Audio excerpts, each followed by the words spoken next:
अनियमित कर्मचारियों से संबंधित एक नया अपडेट प्राप्त हो रहा है।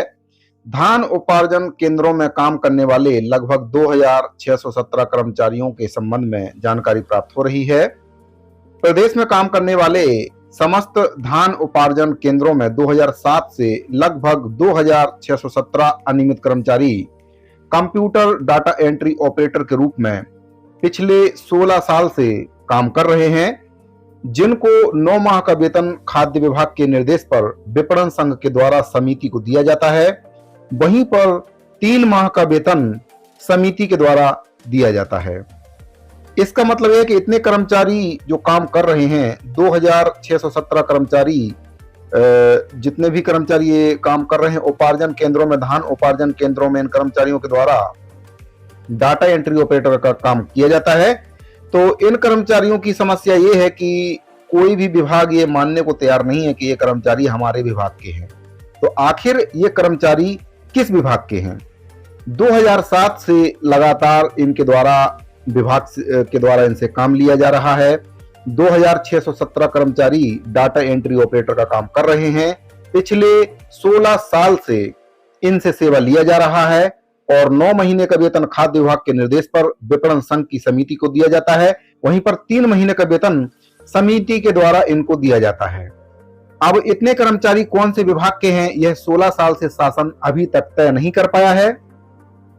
इसी के संबंध में छत्तीसगढ़ संयुक्त अनियमित कर्मचारी महासंघ के जो प्रदेश सचिव हैं भूपेंद्र साहू, उनके द्वारा बताया गया कि महासंघ अनियमित कर्मचारी प्लेसमेंट, संविदा, ठेका, दैनिक वेतन भोगी, कलेक्टर दर, मानदेय, जॉब दर और श्रमायुक्त दर पर काम करने वाले प्रदेश के समस्त अनियमित कर्मचारियों के हितों में लगातार नियमितीकरण सहित 6 सूत्रीय मांगों को लेकर संघर्षरत है।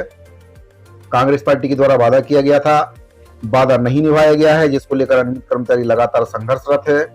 मांगों को लेकर कई बार प्रयास कर चुके हैं, हड़ताल भी कर चुके हैं, 1 दिवसीय हड़ताल भी कर चुके हैं और भी कई प्रकार से ज्ञापन और कई प्रकार से प्रशासन तक अपनी बात पहुंचाने की कोशिश अनियमित कर्मचारी महासंघ के द्वारा लगातार की जाती है। लेकिन शासन प्रशासन नियमितीकरण की प्रक्रिया को लेकर पूरी तरह से मौन है।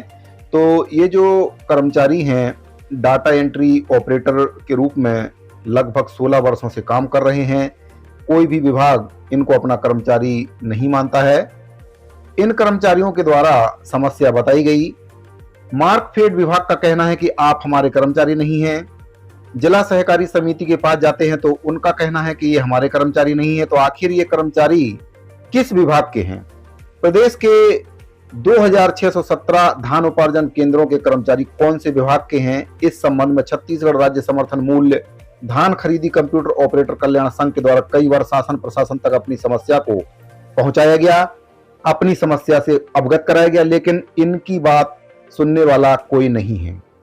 छत्तीसगढ़ संयुक्त अनियमित कर्मचारी महासंघ के प्रदेश अध्यक्ष भूपेंद्र साहू जी के द्वारा मुख्यमंत्री जी से आग्रह किया गया है कि कम से कम इन कर्मचारियों का विभाग तय कीजिए।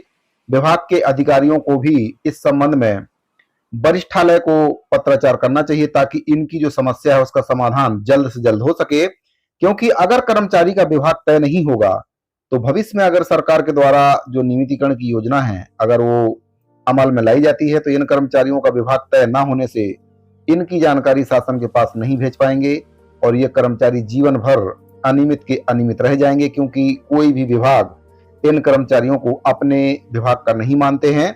तो इन कर्मचारियों की मांगों को लेकर छत्तीसगढ़ संयुक्त अनियमित कर्मचारी महासंघ के प्रदेश सचिव भूपेंद्र साहू जी के द्वारा मांग की गई है कि मुख्यमंत्री जी इनका विभाग तय करें और इनकी जो मांग है उस पर अमल करें। भविष्य में जो भी सरकार की नीति रहेगी ताकि उसका लाभ इन कर्मचारियों को मिल सके, इसके संबंध में छत्तीसगढ़ संयुक्त अनियमित कर्मचारी महासंघ के प्रदेश सचिव भूपेंद्र साहू जी के द्वारा पहल की गई है। साथियों, अगर आपको ये वीडियो अच्छा लगा हो तो वीडियो को लाइक कर दीजिए, अपने साथियों को ज्यादा से ज्यादा शेयर कर दीजिए और आपने अगर अभी तक चैनल को सब्सक्राइब नहीं किया है तो चैनल को सब्सक्राइब कर लीजिए, बेल आइकन को प्रेस कर दीजिए ताकि समस्त प्रकार के कर्मचारियों संबंधी जानकारी आपको लगातार इस चैनल के माध्यम से मिलती रहे। इस वीडियो फिलहाल इतना ही, मिलते हैं अगली वीडियो में एक नई जानकारी से, तब तक के लिए दीजिए इजाजत। धन्यवाद।